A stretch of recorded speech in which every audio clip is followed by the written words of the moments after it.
ಪರಿಶುದ್ಧ ನಾಮಕ್ಕೆ ಸ್ತೋತ್ರವಾಗಲಿ. ಕರ್ತನ ಸನ್ನಿಧಾನದಲ್ಲಿ ನಿನ್ನೆ ತಾನೇ ನಾವು ಯೋಹಾನನ ಫಿಫ್ತ್ ಕ್ಯಾರೆಕ್ಟರ್, ಐದನೇ ಕ್ಯಾರೆಕ್ಟರ್ ನಾವು ಕಲ್ತಿದ್ದೇವೆ.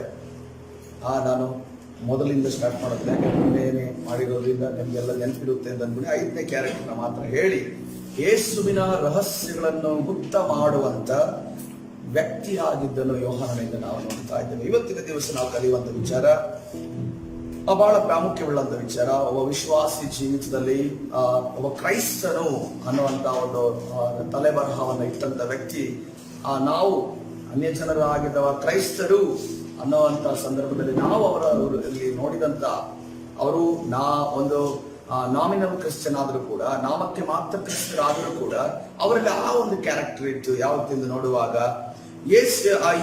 ಈ ಕ್ಯಾರೆಕ್ಟರ್ ಕೂಡ, ಈ ವ್ಯಕ್ತಿತ್ವಗಳು ಕೂಡ ಯೋಹಾನನಲ್ಲೂ ಇತ್ತು ಎಂದು ನಾವು ನೋಡ್ತಾ ಇದ್ದೇವೆ. ಅದ್ಯಾವುದೆಂದ್ರೆ, ಯೇಸುವನ್ನು ಎಲ್ಲಾ ಶಿಷ್ಯರು ಬಿಟ್ಟು ಓಡಿ ಹೋದಾಗ ತನಗೆ ಏನೋ ಸಮಸ್ಯೆ ಆಗಬಹುದು ಎಂದು ಯೋಚಿಸದೆ ಯೇಸುವಿನ ಹಿಂದೆ ಯೋಹಾನನ ಹೋದನೆಂದು ನಾವು ನೋಡ್ತಾ ಇದ್ದೇವೆ. ಹಲ್ಲೆಲೂಯಾ. ಯೇಸುವಿನ ಶಿಷ್ಯನು ಯೋಹಾನನು ಆಗಿದ್ದನು. ಗೆತ್ಸೆಮನೆ ತೋಟದಲ್ಲಿ ಅವರು ಪ್ರಾರ್ಥನೆ ಮಾಡಿ ಶಿಷ್ಯರ ಜೊತೆ ಮಾತನಾಡುತ್ತಾ ಯೇಸು ಕ್ರಿಸ್ತನು ಬರುವಂತ ಸಂದರ್ಭದಲ್ಲಿ ಅಲ್ಲಿ ಯೇಸು ಕ್ರಿಸ್ತನನ್ನ ಹಿಡಿಯುವುದಕ್ಕೆ ರೋಮನ್ ಸಾಮ್ರಾಜ್ಯ ಸೈನಿಕರು ಬರುವಾಗ ಅಲ್ಲಿ ಎಲ್ಲಾ ಗುಂಪು ಶಿಷ್ಯರು ಮತ್ತು ಯೇಸು ಒಟ್ಟಿಗೆ ಇರುವಂತಹ ಸಂದರ್ಭದಲ್ಲಿ ಯೇಸುವನ್ನ ಹಿಡಿದುಕೊಂಡು ಹೋಗಿ ಆತನನ್ನ ಕಾರಾಗೃಹಕ್ಕೆ ಒಂದು ಇನ್ವೆಸ್ಟಿಗೇಷನ್ ಮಾಡೋದಕ್ಕೆ ಅಥವಾ ಅಲ್ಲಿ ಆತನಲ್ಲಿ ಏನು ವಿಚಾರ ಅಂತ ಕೇಳಿಕೊಳ್ಳುವುದಕ್ಕೆ ಕರೆದುಕೊಂಡು ಹೋದಂತ ಸಂದರ್ಭದಲ್ಲಿ ಉಳಿದ ಎಲ್ಲ ಶಿಷ್ಯರು ಓಡಿ ಹೋದಂತ ಸಂದರ್ಭದಲ್ಲಿ ಈತನು ಒಬ್ಬನು ಆತನು ಯೇಸುವಿನ ಹಿಂದೆ ಹೋಗ್ತಾನೆ. ನಾವು ಅದನ್ನು ವಾಕ್ಯಗಳನ್ನು ಓದಿಕೊಳ್ಳೋಣ. ಮಾರ್ಕನ ಸುವಾರ್ತೆ 14ನೇ ಅಧ್ಯಾಯ 45ರಿಂದ 46 ವಚನಗಳನ್ನು ನೋಡುವಾಗ ಅಲ್ಲಿ ಯಾವ ರೀತಿಯ ಸಿಚುವೇಶನ್ ನಡೆದ. ಅಲ್ಲಿಗೆ ಬಂದ ಕೂಡಲೇ ಅವನು ಯೇಸುವಿನ ಬಳಿಗೆ ಹೋಗಿ ಗುರುವೇ ಎಂದು ಹೇಳಿ ಆತನಿಗೆ ಮುದ್ದಿಡಲು ಅವರು ಆತನ ಮೇಲೆ ಕೈ ಹಾಕಿ ಆತನನ್ನು ಕರೆದುಕೊಂಡು ಹೋದರು. ಅಂದರೆ ಅದು ಬಹಳ ರೆಸ್ಪೆಕ್ಟಿವ್ ಆಗಿ ಕರೆದುಕೊಂಡಂತ ರೀತಿ ಇರಲಿಲ್ಲ. ಒಬ್ಬ ಖೈದಿಯನ್ನ ಕರೆದುಕೊಂಡ ರೀತಿಯಲ್ಲಿ, ಒಬ್ಬ ಕಳ್ಳನನ್ನ ಕರೆದುಕೊಂಡ ರೀತಿಯಲ್ಲಿ ಅಲ್ಲಿ ಕರೆದುಕೊಂಡು ಹೋಗ್ತಾರೆ. ಶಿಷ್ಯರಿಗೆ ಆಗ್ಲೇ ಗೊತ್ತಾಗಿದೆ, ನಮ್ಮ ಯಜಮಾನನನ್ನ, ನಮ್ಮ ಒಡೆಯನನ್ನ, ನಮ್ಮ ಗುರುವನ್ನ ಈಗ ಹಿಡಿದುಕೊಂಡು ಹೋಗ್ತಾ ಇದ್ದಾರೆ. ಯೋಹಾನನ ಸುವಾರ್ತೆ 14ನೇ ಅಧ್ಯಾಯ 50ನೇ ವಚನದಲ್ಲಿ ನಾವು ನೋಡ್ತಾ ಇದ್ದೇವೆ. ಆಗ ತನ್ನ ಶಿಷ್ಯರು 3.5 ವರ್ಷಗಳ ಕಾಲ ಯೇಸುವನ್ನ ನಂಬಿದಂತ, ಯೇಸುವನ್ನ ಬೋಧನೆಯನ್ನ ಸಾರಿದಂತ, ಯೇಸುವಿನ ಬೋಧನೆಯನ್ನ ಅದರಲ್ಲೇ ನಡೆದಂತ ಮತ್ತು ಎಲ್ಲ ವಿಚಾರಗಳನ್ನ ಕಲಿತುಕೊಂಡ ಶಿಷ್ಯರು ಅಲ್ಲಿ ಏನ್ ಮಾಡ್ತಿದ್ದಾರೆ? ಯೋಹಾನನ ಸುವಾರ್ತೆ 14ನೇ ಅಧ್ಯಾಯ 50ನೇ ವಚನ, ಆಗ ಶಿಷ್ಯರೆಲ್ಲರೂ ಆತನನ್ನು ಬಿಟ್ಟು ಓಡಿ ಹೋದರು. ಹಲ್ಲೆಲೂಯಾ. ಕರ್ತನ ಪರಿಶುದ್ಧ ನಾಮಕ್ಕೆ ಸ್ತೋತ್ರವಾಗಲಿ. ಅದೇ ವಾಕ್ಯ ಮುಂದುವರೆದು ಯೋಹಾನನ ಸುವಾರ್ತೆ 18ನೇ ಅಧ್ಯಾಯ 15ನೇ ವಚನವನ್ನು ನೋಡುವಾಗ, ಸೀಮೋನ ಪೇತ್ರನು ಮತ್ತೊಬ್ಬ ಶಿಷ್ಯನು ಯೇಸುವಿನ ಹಿಂದೆ ಹೋದರು. ಆ ಶಿಷ್ಯನಿಗೆ ಮಹಾಯಾಜಕನ ಪರಿಚಿತ ಇದ್ದದರಿಂದ ಯೇಸುವಿನ ಕೂಡ ಮಹಾಯಾಜಕನ ಅಂಗಳದೊಳಕ್ಕೆ ಹೋದನು. ಹಲ್ಲೆಲೂಯಾ. ಕರ್ತನ ಪರಿಶುದ್ಧ ನಾಮಕ್ಕೆ ಸ್ತೋತ್ರವಾಗಲಿ. ನಾವು ನೋಡ್ತಾ ಇದ್ದೇವೆ, ಸೀಮೋನ ಪೇತ್ರ ಮತ್ತು ಶಿಷ್ಯನು, ಈ ಪ್ರೀತಿಯ ಶಿಷ್ಯನ ಆತನು ತನ್ನ ಹೆಸರನ್ನು ಅಲ್ಲಿ ಮೆನ್ಷನ್ ಮಾಡಿಲ್ಲ, ಯೋಹಾನನು ಅಲ್ಲಿ ಹಿಂದೆ ಹೋಗ್ತಾ ಇದ್ದಾನೆ. ಅಲ್ಲಿ ನಾವು ನೋಡ್ತಾ ಇದ್ದೇವೆ ಮಹಾಯಾಜಕರ ಪರಿಚಿತಿ ಇತ್ತು. ಯಾರ ಪರಿಚಿತಿ ಇದ್ರೂ ಕೂಡ, ಎಸ್ಐದು ಪರಿಚಿತಿ ಇದ್ರೂ ಕೂಡ ಕಳ್ಳನ ಜೊತೆ ಯಾರು ಹೋಗೋದಿಲ್ಲ. ಯಾವ ಕೊಲೆಗಾರನ ಜೊತೆ ಅವನು ಕ್ರೈಮ್ ಮಾಡಿದ್ರೆ ಅವನ ಜೊತೆ ಯಾರು ಹೋಗೋದಿಲ್ಲ. ಯೇಸುವಿನ ಬಗ್ಗೆ ಆ ಕ್ಷಣದಲ್ಲಿ ಇವರಿಗೆ ಎಲ್ಲ ಗೊತ್ತಿದ್ದರೂ ಕೂಡ ಇವರು ಯಾಕೆ ಓಡೋದ್ರಂದ್ರೆ, ನಾಳೆ ದಿವಸ ಯೇಸುವನ್ನು ಶಿಲುಬೆಯಲ್ಲಿ ಇದು ಮಾಡ್ತಾರೆ, ನಮ್ಮನ್ನು ಕೂಡ ಸೇರಿಸಿ ಇವರು ಶಿಲುಬೆಯಲ್ಲಿ ಕೊಲ್ತಾರೆ ಅಂತ ಅನ್ಕೊಂಡು ಇವ್ರು ಏನ್ ಮಾಡ್ತಿದ್ದಾರೆ? ಓಡೋಗ್ತಿದ್ದಾರೆ. ಆದ್ರೆ ಯೋಹಾನನು ಮಾತ್ರ ಧೈರ್ಯದಿಂದ ಆತನ ಏನ್ ಮಾಡ್ತಾ ಇದ್ದಾನೆ? ಯೇಸುವಿನ ಕತೆ ಏನಾಯ್ತು, ನಮ್ಮ ಯಜಮಾನನ ಕತೆ ಏನಾಯ್ತು, ನಮ್ಮ ಒಡೆಯನ ಕತೆ ಏನಾಯ್ತು, ನಮ್ಮ ಗುರುವಿನ ಕಥೆಯನ್ನ ನಾನೇನಾದ್ರೂ ಮಾಡಬಹುದಾ ಅನ್ನೋದನ್ನ ಆತನ ಅಂದುಕೊಂಡು ಆತನ ಹಿಂದೆ ಹೋಗ್ತಾ ಇದ್ದಾನೆ. ಹಲ್ಲೆಲೂಯಾ. ಕರ್ತನ ಪರಿಶುದ್ಧ ನಾಮಕ್ಕೆ ಸ್ತೋತ್ರವಾಗಿ. ನೋಡ್ರಿ, ಒಳಗಡೆ ಹೋಗಿದ್ದಾನೆ. ಯೇಸುವನ್ನ ಯಾವ ಸ್ಥಳಕ್ಕೆ ಕರೆದುಕೊಂಡು ಹೋಗಿದ್ರು ಆ ಸ್ಥಳದಲ್ಲಿ ಯೋಹಾನನ ಇದ್ದಾನೆ. ಪೇತ್ರನು ಹೊರಗಡೆ ಇದ್ದಾನೆ. ಆತನು ಅವರ ಜೊತೆ ಹೋದ್ರು ಕೂಡ ಆತನು ಯೇಸುವಿನವನು ಅನ್ನೋದನ್ನು ಒಪ್ಪಿಕೊಳ್ಳಕ್ಕೆ ಆತನು ಸಿದ್ಧರಿಲ್ಲ. ಆದ್ರೆ ಯೇಸುವಿನ ಜೊತೆ ಆ ಒಂದು ಸ್ಥಳದಲ್ಲಿ ಒಳಗಡೆ ತನ್ನ ವ್ಯಕ್ತಿ ಆಗಿ ಆತನ ಅಲ್ಲಿ ಪ್ರೆಸೆಂಟ್ ಆಗಿದ್ದಾನೆ. ಇದರಿಂದ ನಾವು ಅರ್ಥ ಮಾಡ್ಕೋಬೇಕು ಏನಂತಂದ್ರೆ, ಕಷ್ಟದ ಸಮಯದಲ್ಲಿ ಕೈ ಬಿಡುವಂತ ಒಂದು ಕ್ಯಾರೆಕ್ಟರ್ ಯೋಹಾನನಲ್ಲಿ ಇರಲಿಲ್ಲ. ಯಾರಾದರೂ ಕಷ್ಟದಲ್ಲಿದ್ರೆ ಸಹಾಯ ಮಾಡುವ, ಈತನಿಗೆ ಎಲ್ಲಿಂದ ಬಂತು ಎಂದು ನೋಡುವಾಗ ಮುಂದಿನ ವಾಕ್ಯದಲ್ಲಿ ನಾವು ನೋಡಿಕೊಳ್ಳೋಣ. ಈ ರೀತಿಯ ಒಂದು ಕ್ಯಾರೆಕ್ಟರ್ ಆತನಲ್ಲಿ ಇತ್ತು ಅನ್ನೋದನ್ನ ಗಮನಿಸ್ತಾ ಇದ್ದೇವೆ. ಇದೇ ಕ್ಯಾರೆಕ್ಟರ್ ನಾವು ಪೌಲನಲ್ಲಿ ನೋಡ್ತೇವೆ. ಪೌಲನನ್ನ ಕೊನೆಗೆ ರೋಮಾಪುರದ ಆತನಿಗೆ ದೇವರಾತ್ಮನ ಪ್ರೇರೇಪಣೆಯಿಂದ ಆತನಿಗೆ ಒಂದು ಆಜ್ಞೆಯನ್ನ ಅಥವಾ ಒಂದು ಆಲೋಚನೆಯನ್ನು ಹೊಂದಿಕೊಡ್ತಾನೆ. ಏನಂತಂದ್ರೆ, ನೀನು ರೋಮಾಪುರದಕ್ಕೆ ಹೋಗಿ ನೀನು ಸಾಕ್ಷಿಯನ್ನ ಹೇಳಬೇಕು, ಅರಸನ ಮುಂದೆ ಸಾಕ್ಷಿಯನ್ನ ಹೇಳಬೇಕು ಅಂತ ಅಂದುಕೊಂಡು ಆ ಒಂದು ಆಲೋಚನೆ ಬಂದಾಗ ಆತನು ಹೋಗುತ್ತಿರುವಂತಹ ಸಂದರ್ಭದಲ್ಲಿ ಹಡಗು ಅಲ್ಲಿ ಏನ್ ಮಾಡುತ್ತೆ, ಅಲ್ಲಿ ಬಿರುಗಾಳಿ ಎದ್ದು ಹಡಗು ಮುರಿದು ಹೋಗುವಂತ ಪರಿಸ್ಥಿತಿ ಎದುರಾಗುತ್ತೆ. ಅಲ್ಲಿರುವಂತಹ ಸೈನಿಕರು ಸಾಯುವಂತ ಪರಿಸ್ಥಿತಿ ಆಗುತ್ತೆ. ಆಗ ಅಲ್ಲಿರುವಂತಹ ಜನರಿಗೆ, ಸೈನಿಕರಿಗೆ ಈ ರೀತಿಯಲ್ಲಿ ಅಪೊಸ್ತಲರ ಕೃತ್ಯದಲ್ಲಿ 27ನೇ ಅಧ್ಯಾಯ 22ರಿಂದ 25 ವಚನಗಳನ್ನ ಪೌಲನು ಈ ರೀತಿ ಹೇಳುತ್ತಿದ್ದಾನೆ. ಈಗಲಾದರೂ ನೀವು ಧೈರ್ಯದಿಂದಿರಬೇಕು, ನಿಮಗೆ ಬುದ್ಧಿ ಹೇಳುತ್ತೇನೆ, ಹಡಗು ನಷ್ಟವಾಗುವುದೇ ಹೊರತು ನಿಮ್ಮಲ್ಲಿ ಒಬ್ಬರಿಗೂ ಪ್ರಾಣ ನಷ್ಟವಾಗುವುದಿಲ್ಲ.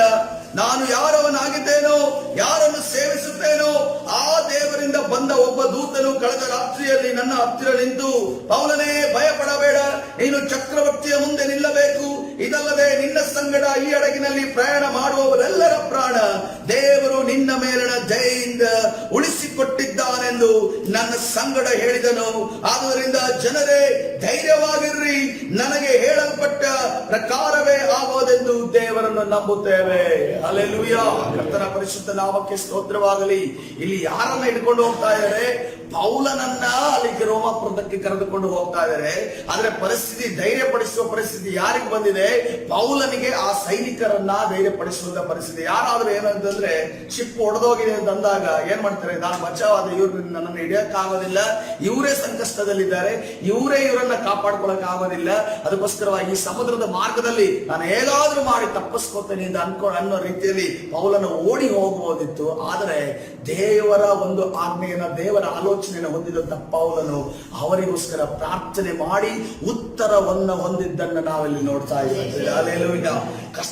ನನಗೆ ಕಷ್ಟ ಇರುವಂತ ಸಂದರ್ಭದಲ್ಲಿಯೂ ಕೂಡ, ತನ್ನ ತಟ್ಟೆಯಲ್ಲಿ ಊಟ ಇಲ್ಲದಿರುವ ಸಂದರ್ಭದಲ್ಲಿ ಕೂಡ ಒಂದು ಗುಕ್ಕು ಊಟವನ್ನ ಇನ್ನೊಬ್ಬರಿಗೆ ಕೊಡುವುದು ಇದು ಮಹಾ ದೊಡ್ಡ ಗುಣ ಎಂದು ನಾವು ನೋಡ್ತಾ ಇದ್ದೇವೆ. ಹಲ್ಲೆಲೂಯಾ.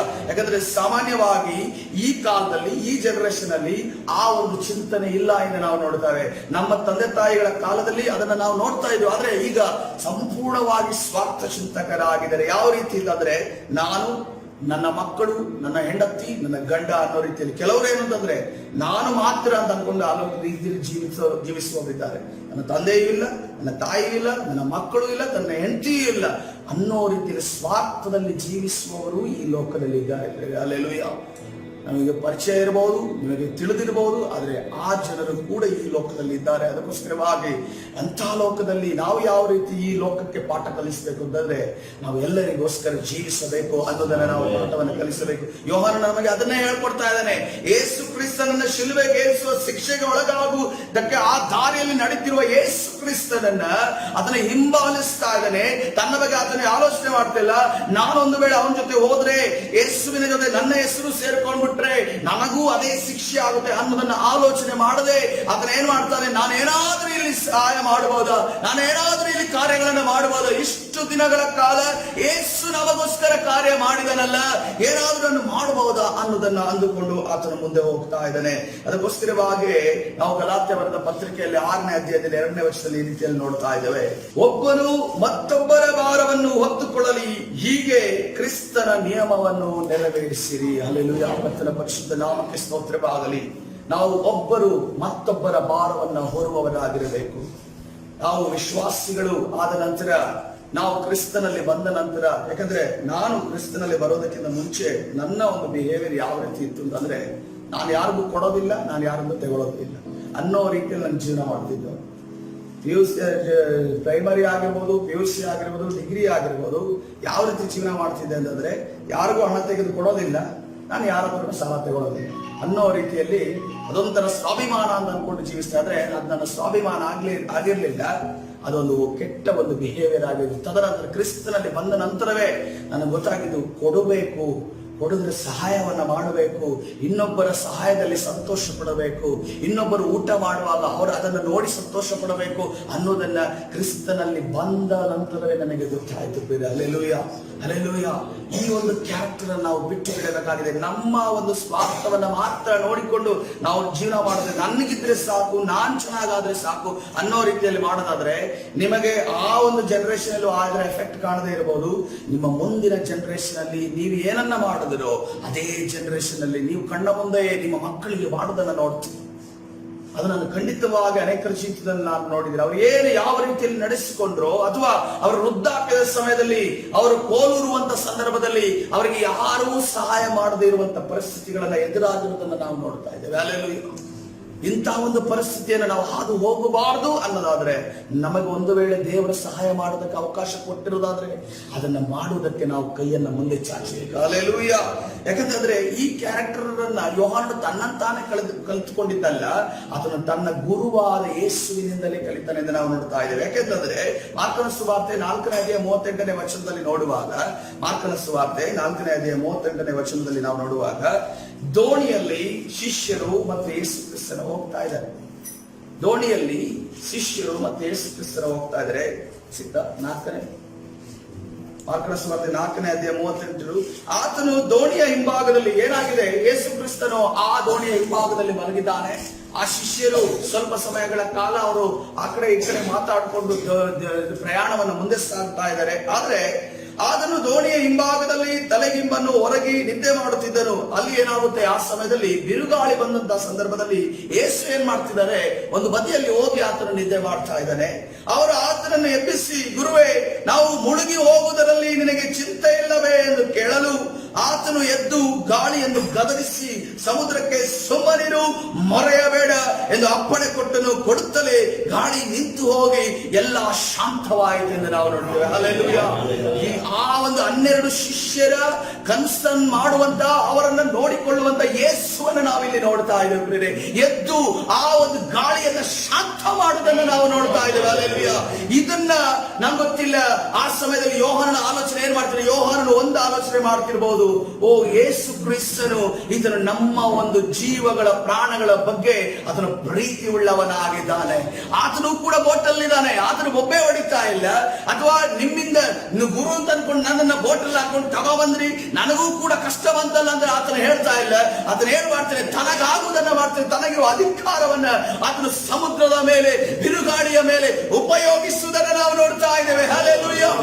ಕರ್ತನ ಪರಿಶುದ್ಧ ನಾಮಕ್ಕೆ ಸ್ತೋತ್ರವಾಗಲಿ. ನಮಗೆ ಸಾಧ್ಯ ಇರುವಂತಹ ಸಂದರ್ಭದಲ್ಲಿ ನಾವು ಸಹಾಯ ಮಾಡಿ. ಯಾಕಂದ್ರೆ ಜ್ಞಾನೋಕ್ತಿ ರೀತಿಯಲ್ಲಿ ಹೇಳುತ್ತೆ, ಜ್ಞಾನೋಕ್ತಿ 3ನೇ ಅಧ್ಯಾಯ 27ನೇ ವಚನ, ಜ್ಞಾನೋಕ್ತಿ 3ನೇ ಅಧ್ಯಾಯ 27ನೇ ವಚನ, ಉಪಕಾರ ಮಾಡುವುದಕ್ಕೆ ನಿನ್ನ ಕೈಲಾದಾಗ ಹೊಂದತಕ್ಕವರಿಗೆ ಅದನ್ನು ತಪ್ಪಿಸಬೇಡ. ಹಲ್ಲೆಲೂಯಾ. ಒಂದು ವೇಳೆ ಉಪಕಾರ ಮಾಡುವುದಕ್ಕೆ ದೇವರು ನಿನ್ನನ್ನು ಆಶೀರ್ವಾದ ಮಾಡಿದ್ದಾನೆ, ಉಪಕಾರ ಮಾಡುವುದಕ್ಕೆ ನಿನಗೆ ಆ ಒಂದು ಪರಿಸ್ಥಿತಿಯನ್ನು ಚೆನ್ನಾಗಿಟ್ಟಿದ್ದಾನೆ ಅನ್ನುವುದಾದರೆ, ನೀನು ಆ ಕೈಲಾಗುವಂತ ಸಂದರ್ಭದಲ್ಲಿ ನೀನು ಹೊಂದುವವರಿಗೆ ನೀನು ಅದನ್ನು ತಪ್ಪಿಸಬೇಡ ಎಂದು ದೇವರ ವಾಕ್ಯ ಹೇಳ್ತದೆ. ಹಲ್ಲೆಲೂಯಾ. ಕರ್ತನ ಪರಿಶುದ್ಧ ನಾಮಕ್ಕೆ ಸ್ತೋತ್ರವಾಗಲಿ. ಇವತ್ತಿನ ದಿವಸ ನಮ್ಮ ಜೀವಿತದಲ್ಲಿ ಕೂಡ ಉಪಕಾರ ಮಾಡುವಂತ, ಅದು ನಮ್ಮ ಶತ್ರು. ನಾವು ಯಾವ ರೀತಿಯಲ್ಲಿ ಹೆಲ್ಪ್ ಮಾಡ್ತೇವೆ ಅಂತಂದ್ರೆ, ಒಬ್ಬ ವ್ಯಕ್ತಿ ನಮಗೆ ಇಷ್ಟ ಆದ್ರೆ ನಾವು ಅವ್ರಿಗೆ ಹೆಲ್ಪ್ ಮಾಡ್ತೀವಿ, ಅಥವಾ ನನ್ನ ಮಾತನ್ನು ಕೇಳುತ್ತಿರುವುದಾದ್ರೆ ನಾವು ಹೆಲ್ಪ್ ಮಾಡ್ತೀವಿ, ಅಥವಾ ಎಂತಂದ್ರೆ ಶತ್ರು ಆದ್ರೆ ನಾವು ಅದಕ್ಕೆ ಹೆಲ್ಪ್ ಮಾಡಕ್ ಹೋಗೋದಿಲ್ಲ, ಅಥವಾ ಯಾರಾದ್ರೂ ಅವರು ನಮ್ಮ ಮಾತಿನ ವಿರುದ್ಧವಾಗಿರುವುದಾದ್ರೆ ಅವರಿಗೆ ಹೆಲ್ಪ್ ಮಾಡಕ್ ಹೋಗೋದಿಲ್ಲ. ನಾವು ಈ ರೀತಿಯ ಕ್ಯಾರೆಕ್ಟರ್ಗಳು ನಮ್ಮ ಜೀವನ, ನಾವು ಕ್ರಿಸ್ತನಲ್ಲಿ ಇಲ್ಲ ಎಂದು ಅರ್ಥ. ಹಲ್ಲೆಲೂಯಾ. ಕ್ರಿಸ್ತನಲ್ಲಿ ಬಂದು ಕೂಡ ಯೇಸು ಕ್ರಿಸ್ತನು ಏನಂದ್ರು, ಆತನು ಶಿಲುಬೆಗೇರಿ ಎರಲ್ಪಟ್ಟಿರುವಂತ ಇನ್ನೇನು ಸಾಯ್ಬೇಕು ಅನ್ನೋದ ಸಂದರ್ಭದಲ್ಲಿ, ಬಂದಾದ ಸಂದರ್ಭದಲ್ಲಿ ತಂದೆಯಾದ ದೇವರನ್ನು ಆತನು ನೋಡಿರಬಹುದು. ದೈವ ಕೋಪವು ಯೆಹೂದ್ಯರ ಮೇಲೆ ಹುಟ್ಟಿರುವಂತ ಸಂದರ್ಭದಲ್ಲಿ ಆತನ ಹೇಳ್ತಾ ಇದ್ದಾನೆ, ತಂದೆಯೇ, ಇವರೇನು ಮಾಡ್ತಿವ್ರಿಗೆ ಗೊತ್ತಿಲ್ಲ, ಇವರನ್ನ ಕ್ಷಮಿಸು. ಈ ನಾಶನವು ಅವರ ಮುಂದೆ ಬರೋದಕ್ಕಿಂತ ಮುಂಚೆ, ಆ ದೈವ ಕೋಪವು ಅವರ ಮೇಲೆ ಬರುವುದಕ್ಕಿಂತ ಮುಂಚೆ ಕರ್ತನೆ ಏನ್ ಮಾಡ್ತಾ ಇದ್ದಾನೆ, ವಿಜ್ಞಾಪನೆ ಮಾಡ್ತಾ ಇದ್ದಾನೆ. ಅದರಲ್ಲೇ ಗೊತ್ತಾಗುತ್ತೆ. ಈಗಲೂ ಕೂಡ ಆತನು ತನ್ನ ರಕ್ತವನ್ನ ಹಿಡಿದು ನಮಗೋಸ್ಕರ ವಿಜ್ಞಾಪನೆ ಮಾಡ್ತಾ ಇದ್ದಾನೆ, ತಂದೆಯೇ, ಈ ವ್ಯಕ್ತಿ ಏನು ಮಾಡ್ತಿದ್ದಾನೆ ಅವನಿಗೆ ಗೊತ್ತಿಲ್ಲ, ಅವನನ್ನ ಕ್ಷಮಿಸು ಎನ್ನುವಂತ ವಿಜ್ಞಾಪನೆ ಜ್ಞಾಪನೆಯನ್ನು ಆತನು ಈಗಲೂ ಕೂಡ ಮಾಡ್ತಾ ಇದ್ದಾನೆ ಅನ್ನೋದನ್ನು ನಾವು ಸತ್ಯವೇದದಲ್ಲಿ ಓದ್ತೇವೆ. ಹಲ್ಲೆಲೂಯಾ. ಕರ್ತನ ಪರಿಶುದ್ಧ ನಾಮಕ್ಕೆ ಸ್ತೋತ್ರವಾಗಲಿ. ಅದಕ್ಕೋಸ್ಕರವಾಗಿ ಉಪಕಾರ ಮಾಡುವುದಕ್ಕೆ ನಮಗೆ ಕೈಯಲ್ಲಿ ದೇವರ ಅಧಿಕಾರ ಕೊಟ್ಟಿದ್ದಾನ, ದೇವರು ಒಂದು ಅವಕಾಶವನ್ನ ಕೊಟ್ಟಿದ್ದಾನ. ಅದನ್ನ ನಾವು ಹೊಂದತಕ್ಕವರಿಗೆ ಮಾಡದೆ ತಪ್ಪಿಸೋದು ಅದು ಸರಿಯಲ್ಲ ಎಂದು ಸತ್ಯವೇದ ಹೇಳ್ತದೆ. ಹಲ್ಲೆಲೂಯಾ. ನಾವು ಅನೇಕ ಬಾರಿ ಆಲೋಚನೆ ಮಾಡ್ತೇವೆ, ನಾನು ಇಷ್ಟೆಲ್ಲ ಮಾಡಿದೆ ನನಗೆ ಏನ್ ಸಿಕ್ತು ಅನ್ನೋದನ್ನ. ಯಾಕಂತಂದ್ರೆ ಈ ವಾಕ್ಯ ಈ ಕ್ರಿಸ್ತನಲ್ಲಿ ಬರೋದಕ್ಕಿಂತ ಮುಂಚೆ ನಮ್ಮ ಆಲೋಚನೆ ಏನು ಅಂತಂದ್ರೆ, ನಾನು ಇನ್ವೆಸ್ಟ್ ಮಾಡಿದೆ ನನಗೇನು ಸಿಗ್ತಾ ಇಲ್ಲ, ನಾನು ಬೀಜವನ್ನ ಬಿತ್ತಿದೆ ಏನು ಬೆಳೀತಾ ಇಲ್ಲ ಅನ್ನೋದನ್ನ ನಾವು ತಿಳ್ಕೊತೇವೆ. ಆದ್ರೆ ಯಾವ ಕ್ರಿಸ್ತನಲ್ಲಿ ಬಂದ ನಂತರ ಯಾವ ರೀತಿ ಆಲೋಚನೆ ನಮಗಿರಬೇಕು ಅಂತಂದ್ರೆ, ಇನ್ವೆಸ್ಟ್ ಮಾಡದೆ ಇಲ್ಲಿಂದ ಪ್ರತಿಫಲವನ್ನ ನೋಡದೆ ಅಲ್ಲಿಂದ ಪ್ರತಿಫಲವನ್ನ ನೋಡೋದಾದ್ರೆ, ದೇವರು ಯಾವಾಗ ತಕ್ಕ ಸಮಯಕ್ಕೆ ನಿನಗೆ ಅಗತ್ಯವಿರುತ್ತೋ, ನಿನ್ನ ಕತ್ತು ಮತ್ತು ಕತ್ತಿಯ ಮಧ್ಯದಲ್ಲಿ ನೀನು ಸಿಕ್ಕಾಕಿಕೊಂಡಿರುತ್ತೀಯೋ ಆ ಸಮಯದಲ್ಲಿ ದೈವ ಹಸ್ತ ನಿನಗೆ ಸಹಾಯವನ್ನ ಮಾಡುವಂತದಾಗಿದೆ. ಹಲ್ಲೆಲೂಯಾ. ಎಲ್ಲರೂ ಕೂಡ ಈಗಲೂ ಕೂಡ ಕೇಳ್ರಿ, ತಂದೆ ತಾಯಿಗಳನ್ನ ಕೇಳ್ರಿ, ನೀವು ಯಾಕೆ ಜೀವಿಸ್ತಾ ಇದ್ದೀರಾ ಅಂತ ಕೇಳಿದ್ರೆ, ನಾನು ಮಕ್ಕಳಿಗೋಸ್ಕರ ನಾವು ಜೀವಿಸ್ತಾ ಇದ್ದೀರಾ ಅಂತ ಅನ್ಕೊಂಡು ಹೇಳ್ತಾರೆ. ಅದಕ್ಕೋಸ್ಕರವಾಗಿ ದೇವರು ಏನ್ ಮಾಡ್ತಾನೆ, ನೀನು ಮಾಡಿದ ಕಾರ್ಯಗಳನ್ನ ನಿನ್ನ ಮಕ್ಕಳ ಕಾಲದಲ್ಲಿ ಅವರು ಸಂತೋಷವಾಗಿ ಜೀವಿಸುವಾಗೆ ಖರ್ಚು ಮಾಡುವ ಆತನಾಗಿದ್ದಾನೆ. ಹಲ್ಲೆಲೂಯಾ. ಯಾರು ಇದೆ, ನಾನು ಲೋಕದಲ್ಲಿ ನೋಡಿದೆ ಅನೇಕ ಒಳ್ಳೆ ಕಾರ್ಯಗಳನ್ನು ಮಾಡಿದ ತಂದೆ ತಾಯಿಗಳ ಮಕ್ಕಳು ಅವರು ಸಮಾಧಾನವಾಗಿ ಜೀವಿಸುತ್ತನ್ನ ಮತ್ತು ಲೋಕದಲ್ಲಿ ಒಂದು ಎಲ್ಲವೂ ಇದ್ದು ಜೀವಿಸುವನ್ನ ನಾನು ನೋಡಿದ್ದೇನೆ ಪ್ರಿಯರೇ. ಹಲ್ಲೆಲೂಯಾ. ಅದಕ್ಕೋಸ್ಕರವಾಗಿ ಕರ್ತನ ಸರಿದಾರೆ ನಮ್ಮನ್ನ ನಾವು ಯಾವುದೇ ಕಾರಣಕ್ಕೂ ನಾವು ಮಾಡಿದಂತ ಕಾರ್ಯಗಳಲ್ಲಿ ಅದು ಬೀಜ ಬಿತ್ತಿದ ಬೀಜ ಬೆಳೆಯುತ್ತೋ ಫಲ ಕೊಡುತ್ತೋ ಅದು ನಮಗೆ ಗೊತ್ತಿಲ್ಲ. ಆದ್ರೆ ಇಲ್ಲಿಂದ ಭೂಮಿಯಿಂದ ಫಲ ಬರದೆ ಹೋದರೂ ಕೂಡ ನಮ್ಮ ಕರ್ತಾದಿ ಕರ್ತನು ದೇವಾದಿ ದೇವನು ಪರಲೋಕದ ದ್ವಾರಗಳನ್ನು ತೆರೆದು ಆತನು ನಮಗೆ ಫಲವನ್ನು ಕೊಡುವ ಚೆನ್ನಾಗಿದ್ದಾರೆ. ಹಲ್ಲೆಲೂಯಾ. ಇಸ್ರಾಯೇಲರು ಪ್ರಿಯರೇ, ಅವರು ಭೂಮಿಯನ್ನ ಹೊತ್ತು ಬೀಜವನ್ನ ಬಿತ್ತಿ ಎತ್ತುಗಳನ್ನ ಓಡಿಸಿ ಅವರು ಆಹಾರವನ್ನ ತಿಂದಿಲ್ಲ. ಅರಣ್ಯದಲ್ಲಿ ಹೇಗೆ ತಿಂದರು? ದೇವರು ಸುರಿಸಿದಂತ ಮನ್ನವನ್ನ ತಿಂದರೆಂದು ನಾವು ನೋಡ್ತಾ ಇದ್ದೇವೆ. ಅವರಿಗೆ ಸುರಿಸಿದ ಮನ್ನ ನಮಗೆ ಸುರಿಯೋದಕ್ಕೆ ಸಾಧ್ಯ ಇಲ್ವಾ? ನಮಗೆ ಆತನ ದೇವರಲ್ವಾ? ಅವರು ತಿಂದಿದ್ದು ನ್ಯಾಯ ತೀರ್ಪು ಆಜ್ಞಾ ವಿಧಿಗಳು ಇರುವಂತ ಕಾಲದಲ್ಲಿ, ಆದರೆ ನಾವಿರುವುದು ಕೃಪಾ ಕಾಲದಲ್ಲಿ, ಯೇಸುವಿನ ಕಾಲದಲ್ಲಿ, ಪರಿಶುದ್ಧ ಆತ್ಮನ ಕಾರ್ಯಗಳು ನಡೆಯುವಂತ ಕಾಲದಲ್ಲಿ ನಾವು ಅದಕ್ಕಿಂತ ದೊಡ್ಡ ಅನುಗ್ರಹವನ್ನು ಪಡೆಯಲು ದೇವರು ನಮಗೆ ಕೃಪೆ ಕೊಟ್ಟಿದ್ದಾನೆ. ಹಲ್ಲೆಲೂಯಾ. ಕರ್ತನ ಪರಿಶುದ್ಧ ನಾಮಕ್ಕೆ ಸ್ತೋತ್ರವಾಗಲಿ. ಅದಕ್ಕೋಸ್ಕರವಾಗಿ ತಬಿತಳನ್ನು ನೋಡುವಾಗ ಆಕೆ ಮಾಡುವಂತ ಒಳ್ಳೆಯ ಕಾರ್ಯಗಳ ನಿಮಿತ್ತವಾಗಿ ಆಕೆಯ ಆ ಒಂದು ಶವದ ಮುಂದೆ ಅಳುವುದಕ್ಕೆ ಅಷ್ಟೊಂದು ಹೋಗರಿಯುವುದಕ್ಕೆ ಜನ ಇದ್ರು ಎಂದು ನಾವು ನೋಡ್ತಾ ಇದ್ದೇವೆ. ಕೊರ್ನೇಲಿಯನ್ನ ನೋಡುವಾಗ ಆತನ ಒಳ್ಳೆಯ ಕಾರ್ಯಗಳು ದೇವರ ಮುಂದೆ ಪ್ರವೇಶವಾದವೆಂದು ನಾವು ನೋಡ್ತೇವೆ. ಮೋಶೆಯನ್ನು ನೋಡುವಾಗ ಇಷ್ಟೊಂದು ಹಿಂಸೆ ಮಾಡಿದಂತ ವ್ಯಕ್ತಿಗಳಿಗೆ, ಇಷ್ಟೊಂದು ಕಲ್ಲನ್ನು ಎಸೆಯುವುದಕ್ಕೆ ಪ್ರಾಣವನ್ನು ತೆಗೆಯುವುದಕ್ಕೆ ಬಂದಂತ ವ್ಯಕ್ತಿಗಳಿಗೆ ಮೋಶೆ ಪ್ರಾರ್ಥನೆ ಮಾಡ್ತಾ ಇದ್ದಾನೆ, ಈ ಜನಾಂಗವನ್ನು ನೀನು ನಾಶ ಮಾಡಬೇಡ, ನಾಶ ಮಾಡಿದ ಅನ್ಯ ಜನರ ಮುಂದೆ ನಿನ್ನ ನಾಮ ಅವಹೇಳನಕ್ಕೆ ಗುರಿಯಾಗ್ತದೆ, ಇವರನ್ನು ನೀನು ಇವರ ಮೇಲೆ ಕೋಪವನ್ನ ಇಡಬೇಡ ಎಂದು ದೇವರಿಗೆ ಮೊರೆ ಇಡುವುದನ್ನು ನಾವು ನೋಡ್ತೇವೆ ಪ್ರಿಯರೇ. ಹಲ್ಲೆಲೂಯಾ. ನೆಹೆಮೀಯನನ್ನು ನೋಡುವಾಗ ಅದನ್ನು ಬೇರೆ ದೇಶದಲ್ಲಿ ಅದನ್ನು ಒಬ್ಬನ ಕೆಳಗಡೆ ಸೇವಕನಾಗಿದ್ದಾನೆ, ಆದ್ರೆ ಅದನ್ನು ಅಳ್ತಾ ಇದ್ದಾನೆ. ಯಾಕೆಂದ್ರೆ ತನ್ನ ಯೆರೂಸಲೇಮ್ ಪಟ್ಟಣ, ತನ್ನ ದೇಶ, ತನ್ನ ಜನರು ಕಷ್ಟದಲ್ಲಿರುವುದನ್ನು ನೋಡಿ, ಅಲ್ಲಿ ಪೌಳಿ ಗೋಡೆ ಮುರಿದು ಬಿದ್ದುದನ್ನು ನೋಡಿ ಆತನು ನೋವು ಪಡ್ತಾ ಇದ್ದಾನೆ. ಹಲ್ಲೆಲೂಯಾ. ಅದೇ ರೀತಿಯಲ್ಲಿ ದಾನಿಯೇಲನನ್ನು ನೋಡುವಾಗ ಆ ರಾಜನು ಅನ್ಯ ದೇಶದವನಾಗಿದ್ರು ಕೂಡ ಆತನಿಗೆ ಸಹಾಯವಾಗಲಿ, ಆತನ ರಾಜ್ಯವು ಉನ್ನತಿಗೆ ಬರಲಿ ಎಂದು ನಿಯತ್ತಾಗಿ ಪ್ರಾಮಾಣಿಕನಾಗಿ ಕೆಲಸ ಮಾಡುವುದನ್ನು ನಾವು ನೋಡ್ತಾ ಇದ್ದೇವೆ. ಅದೇ ರೀತಿಯಲ್ಲಿ ನಮ್ಮ ಯೇಸುವನ್ನು ನೋಡುವಾಗ ಅದನ್ನು ಜನರ ತಪ್ಪುಗಳನ್ನು ನೋಡಿ ತನಗೆ ಹಿಂಸೆ ಕೊಡುವುದನ್ನು ನೋಡಿ ಆತನು ಹೇಳ್ತಾರೆ, ಇವರೇನು ಮಾಡ್ತಿರೋರಿಗೆ ಗೊತ್ತಿಲ್ಲ, ಇವರನ್ನ ಕ್ಷಮಿಸುತ್ತದೆ ಹೇಳುವುದನ್ನ ನಾವು ಗಮನಿಸ್ತೇವೆ ಪ್ರಿಯರೇ. ಹಲ್ಲೆಲೂಯಾ. ಕರ್ತನ ಪರಿಶುದ್ಧ ನಾಮಕ್ಕೆ ಸ್ತೋತ್ರವಾಗಲಿ. ಇವತ್ತಿನ ದಿವಸದಿಂದ ನಮ್ಮ ಜೀವಿತವನ್ನು ನಾವು ಬದಲಾವಣೆ ಮಾಡಿಕೊಳ್ಳೋಣ. ನಮ್ಮ ಆಲೋಚನೆ ಬದಲಾಗಲಿ. ಇವತ್ತಿನ ದಿವಸದಿಂದ ನಾವು ಬಿತ್ತಿದಂತ ಬೀಜ ಅಥವಾ ನಾವು ಕೊಟ್ಟಂತ ವಿಚಾರಗಳು ನಮಗೆ ಅವರು ರಿಟರ್ನ್ ಕೊಡದೇ ಇದ್ರೂ ಪರವಾಗಿಲ್ಲ, ಅಥವಾ ನಮಗೆ ಬೀಜದಿಂದ ಫಲ ಹೊಂದಿದ್ರೆ ಪರವಾಗಿಲ್ಲ, ನಾವು ಒಂದನ್ನ ತಿಳಿದುಕೊಳ್ಳೋಣ, ನಮ್ಮ ದೇವರು ನಮಗೆ ಫಲವನ್ನು ಕೊಡ್ತಾರೆ. ಹಲ್ಲೆಲೂಯಾ. ಹಲ್ಲೆಲೂಯಾ. ನಮ್ಮ ದೇವರು ಆ ಬೀಜಗಳಿಗೆ ಭೂಮಿಯಿಂದ ಫಲ ನಮಗೆ ಕೊಡೋದಿಲ್ಲ, ಮೇಲಿನಿಂದ ಒಳ್ಳೆ ದಾನಗಳನ್ನ ಕೊಡುವ ಆತನಾಗಿದ್ದಾನೆ. ಹಲ್ಲೆಲೂಯಾ. ಕರ್ತನ ಪರಿಶುದ್ಧ ನಾಮಕ್ಕೆ ಸ್ತೋತ್ರವಾಗಲಿ. ಇವತ್ತಿನ ದಿವಸ ನಾವು ವಾಗ್ದಾನವಾಗಿ ಗಲಾತ್ಯ ಬರೆದ ಪತ್ರಿಕೆ 6ನೇ ಅಧ್ಯಾಯ 2ನೇ ವಚನ, ಅದೇ ರೀತಿಯಲ್ಲಿ ಜ್ಞಾನೋಕ್ತಿ 3ನೇ ಅಧ್ಯಾಯ 27ನೇ ವಚನವನ್ನ ವಾಗ್ದಾನವಾಗಿ ತೆಗೆದುಕೊಳ್ಳೋಣ.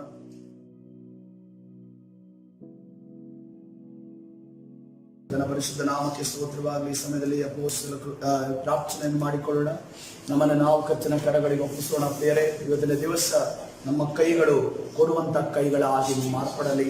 ಒಂದು ವೇಳೆ ಕೊಡುವುದಕ್ಕೆ ನನ್ನ ದೇವರ ಆಶೀರ್ವಾದ ಮಾಡಿದ್ದಾನೆ ಎನ್ನುವುದಾದರೆ ಅದನ್ನು ಕೊಡುವುದಕ್ಕೆ ನೀನು ಹಿಂದೆಗೆ ಬೇಡ. ನೀನು ಅದರ ವಿಚಾರವಾಗಿ ನ್ಯಾಯವನ್ನು ಮಾತನಾಡಬೇಡ. ನಿನ್ನ ದೇವರು ನ್ಯಾಯಸ್ಥನಾಗಿದ್ದಾನೆ. ಆತನ ಅನ್ಯಾಯ ಮಾಡುವವನಲ್ಲ. ಆತನು ನಿನ್ನ ಬೀಜಗಳಿಗೆ ನೀನು ಕೊಡುವಂತ ವಿಚಾರಗಳಿಗೆ ನ್ಯಾಯವನ್ನು ತೀರಿಸುವ ಆತನಾಗಿದ್ದಾನೆ. ಈ ಸಮಯದಲ್ಲಿ ಪ್ರಾರ್ಥನೆಯನ್ನು ಮಾಡಿಕೊಳ್ಳೋಣ. ಪರಿಶುದ್ಧನಾದ ದೇವರೇ, ನಿನ್ನ ನಾಮಕ್ಕೆ ಸ್ತೋತ್ರವಾಗಲಿ. ಕರ್ತನೆ ರಾಜ, ನಿನ್ನ ಸನ್ನಿಧಿಯಲ್ಲಿ ಸ್ವಾಮಿ ಕರ್ತನೆ ಯೋಹಾನನಿಗೆ ಇದ್ದಂತ ಆ ಒಳ್ಳೆ ಸ್ವಭಾವವನ್ನ ನಾವು ಕರ್ತನೆ ಅದನ್ನ ಅಳವಡಿಸಿಕೊಳ್ಳುವಾಗ ನಮಗೆ ಸಹಾಯದಸ್ತವನ್ನ ಚಾಚು ಕರ್ತನೆ. ರಾಜ, ಆತನು ನಿನ್ನ ಕಷ್ಟದ ಸಂದರ್ಭದಲ್ಲಿ ನಿನ್ನ ಜೊತೆಯಾಗಿ ಬರುವುದಕ್ಕೆ ಆತನು ಮನಸ್ಸು ಮಾಡಿದನು. ಆತನಿಗೆ ಕರ್ತನೆ ನಿನ್ನ ದೈವತ್ವದ ವಿಚಾರವಾಗಿ ನೀನು ಯಾರು ಎಂದು ಕರ್ತನೆ ಪರಿಪೂರ್ಣವಾಗಿ ತಿಳಿಯದೆ ಹೋದ್ರು ಕೂಡ ಅವ ಮನುಷ್ಯನ ಶಿಲುಬೆಗೇರುವುದಕ್ಕೆ ಇವನನ್ನ ಕೈದಿಯಾಗಿ ತೆಗೆದುಕೊಂಡು ಹೋಗ್ತಾರೆ. ಇಷ್ಟು ದಿನ ನಮ್ಮನ್ನ ಗುರುವಾಗಿ ನಡೆಸಿದನಲ್ಲ, ಈತನೇ ಮೆಸ್ಸಿಯನಲ್ಲ ಅನ್ನೋದನ್ನ ಅಂದುಕೊಳ್ಳುವಂತಹ ಸಂದರ್ಭದಲ್ಲಿಯೂ ಕೂಡ ಅದನ್ನು ತನಗೇನಾದ್ರೂ ನಾನು ಏನು ಮಾಡಬಹುದಾ, ಸಹಾಯವನ್ನು ಮಾಡಬಹುದಾ ಅಂದುಕೊಂಡು ಹಿಂದೆಯೇ ಹೋದನೆಂದು ತನ್ನ ಮೇಲೆ ಬರುವ ಅಪಾಯವನ್ನು ನೆನೆಸದೆ ಅದನ್ನು ಮುಂದೆ ಸಾಗುವುದನ್ನು ನಾವು ನೋಡ್ತೇವೆ. ಅದೇ ರೀತಿಯಲ್ಲಿ ಕರ್ತನೆ, ಒಂದು ವೇಳೆ ನಮ್ಮ ಕಣ್ಣ ಮುಂದೆ ಯಾರಾದರೂ ಕಷ್ಟದಲ್ಲಿರುವುದಾದರೆ, ಕರ್ತನೆ ನೋವಲ್ಲಿರುವುದಾದರೆ, ಬಾಧೆಯಲ್ಲಿರುವುದಾದರೆ, ಸಂಕಷ್ಟದಲ್ಲಿರುವುದಾದರೆ ಅವರನ್ನ ನಿನ್ನ ಕಡೆಗೆ ಕರೆದುಕೊಂಡು ಬರುವ ಹಾಗೆ, ನಿನ್ನ ಸಮಾಧಾನವನ್ನು ಹೊಂದುವ ಹಾಗೆ ನಮ್ಮ ಕೈಲಾದ ಕರ್ತನೆ ಸಹಾಯವನ್ನು ಮಾಡುವುದಕ್ಕೆ ಕರ್ತನೆ ಆಶೀರ್ವಾದಗಳು ನಮ್ಮ ಮೇಲೆ ನೀನು ಸುರಿಸಿರುವುದಾದರೆ, ಕರ್ತನೆ ಅವಕಾಶಗಳು ನಮಗಿರುವುದಾದರೆ ಕರ್ತನೆ ನಾವು ಮಾಡುವಾಗ ನಮಗೆ ಸಹಾಯದಸ್ತವನ್ನ ಚಾಚು. ಯಾವುದೇ ಕಾರಣಕ್ಕೂ ನಮ್ಮ ಕೈಲಾಗುವ ಸಂದರ್ಭದಲ್ಲಿ ಕರ್ತನೆ ನಾವು ತಪ್ಪಿಸದೆ ಅವರ ಮೇಲೆ ಕರುಣೆ ಕನಿಕರವನ್ನ ಕರ್ತನೆ ರಾಜ ನಾವು ಇಡುವ ಹಾಗೆ ಕರ್ತನೆ ನಮಗೆ ಸಹಾಯ ಮಾಡು. ಅಟ್ಲೀಸ್ಟ್ ಕರ್ತನೆ ನಮಗೆ ಕೊಡುವುದಕ್ಕೆ ಏನೂ ಇಲ್ಲದೆ ಹೋದರೂ ಕರ್ತನೆ ಮೊಣಕಾಲಿ ಗೂರಿ ಕರಗಳನ್ನ ಎತ್ತಿ ಸ್ವಾಮಿ ಅವರಿಗೋಸ್ಕರ ಪ್ರಾರ್ಥನೆ ಮಾಡುವಂತ ಆತ್ಮಭಾರ ಕರ್ತನೆ ಕಣ್ಣೀರುಗಳು ನಮಗಿರುವುದುಂಟು ಕರ್ತನೆ. ಆ ಕಣ್ಣೀರನ್ನ ಸುರಿಸಿ ಆತ್ಮಭಾರದಿಂದ ಮೊರೆ ಇಡುವುದಾದರೆ ಅವರ ಪರಿಸ್ಥಿತಿಗಳನ್ನು ಬದಲಾಯಿಸುವ ಶಕ್ತನಾದ ದೇವರು ಕರ್ತನೆ. ನೀನು ತಾನೇ ಕರ್ತನೆ ನಮ್ಮ ಹೃದಯದಲ್ಲಿ ಈ ಆಲೋಚನೆಯನ್ನ ಕರ್ತನೆ ದೃಢವಾಗಿ ನಾವು ನಂಬುವಾಗೆ ಮತ್ತು ಇದನ್ನು ಮೈಗೂಡಿಸಿಕೊಳ್ಳುವ ಕಾರ್ಯ ಮಾಡು. ಇದಕ್ಕೆ ವಿರುದ್ಧವಾಗಿ ಹೋರಾಡುವಂತೆ ಕರ್ತನೆ ಈ ಕಡೆಯ ಕಾಲದಲ್ಲಿ ಸ್ವಾರ್ಥ ಚಿಂತಕರು ಹುಟ್ಟು ಬರುತ್ತಾರೆ ಅಂತ ಹೇಳಿದಿಲ್ಲ ಸ್ವಾಮಿ. ಆ ಸ್ವಾರ್ಥ ಚಿಂತಕರ ಗುಂಪಲ್ಲಿ ನಾವಿರದೆ ಕರ್ತನೆ ರಾಜ ಕರ್ತನೆ ಎಲ್ಲರನ್ನ ಪ್ರೀತಿಸುವಂತ, ಎಲ್ಲರಿಗೆ ಸಹಾಯ ಮಾಡುವಂತ, ಎಲ್ಲರಿಗೆ ಕೊಡುವಂತ ಕರಗಳಾಗಿ ನಮ್ಮನ್ನ ಮಾರ್ಪಡಿಸು ಕರ್ತನೆ. ನೀನು ತಾನೇ ನಡೆಸು, ಬಲಪಡಿಸು, ನಿನ್ನ ಪ್ರಸನ್ನತೆಯಿಂದ ತುಂಬು. ಕರ್ತನಾದ ಸ್ವಾಮಿ ಹೆಸರಲ್ಲಿ ಪ್ರಾರ್ಥಿಸಿ ಹೊಂದಿಕೊಳ್ತೇನೆ ಜೀವವುಳ್ಳ ತಂದೆ. ಆಮೆನ್.